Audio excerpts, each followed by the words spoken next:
بعد ماتش امبارح كده الحمد لله في كام لعيب كده مش قادر ما اتكلمش عليهم، يعني عمال اخد ودي مع نفسي بس مش قادر ما اطلعش اتكلم عليهم. يعني استاذ راموس، احمد رمضان بيكهام.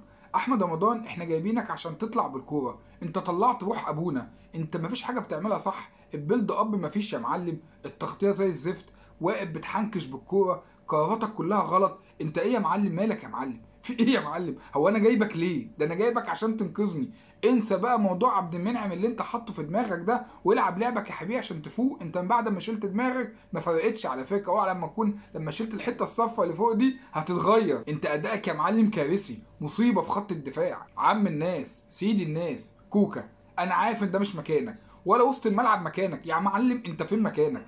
انت بتلعب ايه في 200 لعبه كره القدم؟ انت مفيش مركز بتأدي فيه. انت وجودك كارثه بالنسبه لي. انت يا معلم ولا بتطلع تهاجم وترفع اوفرات، ولا بترجع تدافع وعامل مثلا جيم دفاعي حلو، ولا بتعرف تخش في قلب الملعب، ولا بتطلع مباسيات صح، ولا بتدي بنيات. انت يا معلم بتعمل ايه؟ انت قاعد في الفريق بتعمل ايه لحد دلوقتي؟ انت وجودك كارثه، مصيبه. اللي قعدتك معايا لحد دلوقتي انا مش فاهم عين ايه اللي سايبك لحد دلوقتي موجود. ما هو مفيش غيرك، وجودك بالنسبه لي زي عدمه. يعني انا بلعب ناقص واحد. استاذ هاني اللي الناس كلها بتقول عليه متألق، يا عم هاني انا نفسي اشوف العرضيه، كفاياني طوليه. انت امبارح في كوره رافعها في ايد الجول يا معلم، في ايه؟ ده حتى في التدريبات امبارح كل كوره عندك ارضيه يا عم، ارفعها فوق يا حبيبي، ارفعها فوق. انا مش عارف ترفعها لمين برضه، ما هو في واحد تاني محمد شريف. محمد شريف بالنسبه لي كارثه، مصيبه. يا محمد شريف انت اشتريت الاهلي بس الاهلي لازم يبيعك سكه ودغري والله. محمد شريف لا لا لا، انت محمد شريف ما تنفعش، صعب. انت بطلت يا محمد يا شريف،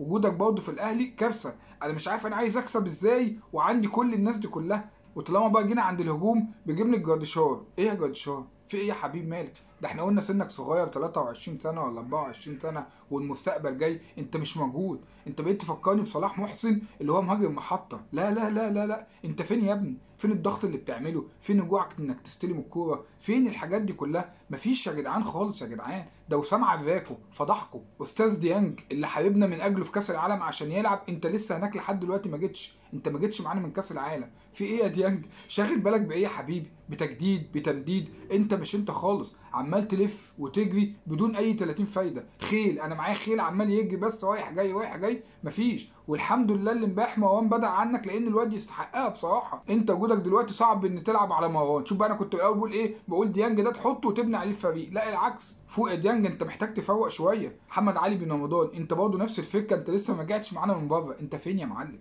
انت مش باين. انت بقالك كام ماتش اداء بدني واقع جدا. اي نعم الاهلي كله واقع، انت اللي المفروض تفوق اللعيبه دي كلها وتدي البينيات والحاجات الحلوه. انا كنت بحب اشوف الكوره تحت رجلك. انت بقالك ماتشين ثلاثه سيء جدا جدا. ايه يا معلم؟ في ايه؟ وقفش عضك ولا ايه؟ مالك يا باشا؟ فوق كده والعب لعبك اللي كنت بتلعبه. استاذ طاهر، نعامه بتجي في الملعب، نعامه بدون اي فايده، جري جري جري. الله يمسك ديفيجن. ايه يا معلم؟ اقف طيب يا ابني، اقف على الكوره، ارفع، عدي واحد على واحد اي حاجه، اعمل اي حاجه يا طاهر ان انت بتجري يا طاهر. ما تلعب سباق جري يعني عادي يا جماعه. على فكره في لعب تانية ممكن نلعبها غير كره القدم. يعني انا طاهر مثلا شايفك عداء، ممكن تطلع مثلا تمشي من هنا لحد مرسى مطروح، تيجي مثلا من هنا لحد مثلا ايه غردقه، عادي يا باشا. الحاجات دي والله وفيها بطولات وفيها برضه مشاهدات الا كره القدم يا طاهر. انت خلاص يا طاهر مش هينفع موضوع كره القدم ده. انا مش هاخد لعيب شيك وبيتكلم انجليش، لا انا ممكن احطك بقى معلم كول سنتر. لكن الاهلي صعب يا طاهر انك تكمل في الاهلي يا طاهر. تامر هجس الكره المصريه،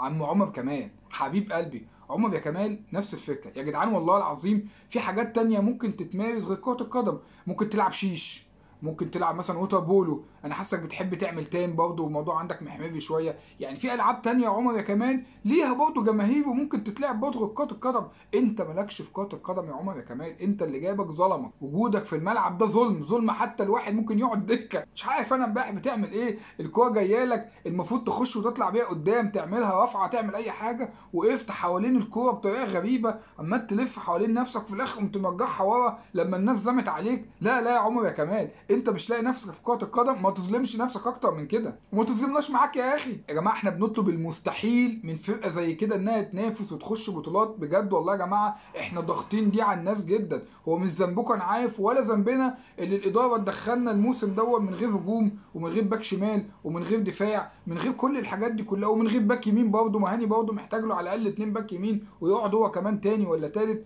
ازاي يا جماعه احنا عندنا السكواد ده كله وبنطالب ان الناس دي تعمل لنا اداء؟ ما طبيعي يا جماعه لازم الاداء يبقى عامل كده. احنا محتاجين تدعيمات في اسرع وقت ومدرب كمان يا جماعه. احنا بنضغط على الناس دي جدا. انت متخيل كميه الناس اللي بكلمك عليها دي؟ فرقه يا معلم، ده فرقه. انا بكلمك على فريق، ده لسه بقى في ناس عندك في الاحتياطي انا ما اتكلمتش عليهم. انا اتكلمت على الناس اللي نزلت امبارح واتصدمنا من ادائهم في الملعب عامل ازاي. محدش نزل امبارح عمل معاك فرق غير شويه حسين الشحات. ده الراجل اللي لسه تحس ان هو جعان كوره، رغم ان هو قال ان هو عايز يبطل ويروح نادي ما يكونش عليه ضغوطات. يعني انت الوحيد اللي قال يا جماعه انا عايز ارتاح وعايز اروح نادي ما فيهوش ضغط عصبي، الوحيد اللي ادى. وكل الناس اللي المفروض تنزل تثبت نفسها بلح على الله. صعب يا جماعه جدا نكمل بالناس دي، وربنا يستر على المرحله اللي جايه بصراحه.